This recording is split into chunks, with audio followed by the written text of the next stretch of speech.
సామాన్ మీద సుజిత్ మీద కేసు పెట్టబోతున్నాం. లోపల చంపేస్తాడు మనుషులు. 1000 కోట్లు 1000 కోట్లు. సినిమాతో ఇండస్ట్రీ ఇటు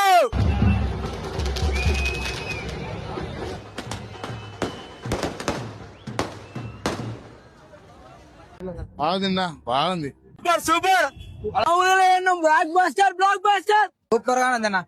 ఎక్సలెంట్ అన్న. Super black buster. జూమ్ చేయాలా? ఇదే అన్న రివ్యూ. తమన్నా చెప్పండి, నేను అదే చెప్తున్నా. Super super. తమ్ముడు మ్యూజిక్ కొట్టాడు, కొత్త ర్యాంప్ ఆడిచ్చినాడు. సింహం వేటాడితే లోపల వస్తున్నారు అటుంటాయి. దుమ్ము ర్యాంప్ ఆడిచ్చాడు. కన్నా ఎలివేషన్స్ బాగున్నాయి, బ్యాక్గ్రౌండ్ మ్యూజిక్ బాగుంది సినిమా. Super super super. సినిమా మేము ఎట్లా ఊహించినామో అంతకంటే భయంకరంగా ఉంది సినిమా. ఇది పార్ట్ 1 కాదు, పార్ట్ 1 ఇది పార్ట్ 2 కూడా ఉంది సినిమా. చాలా బాగుంది సినిమా. సూపర్ సినిమా. Blockbuster. సూపర్ సినిమా ఎట్లుందన్నా? బాగుందన్నా.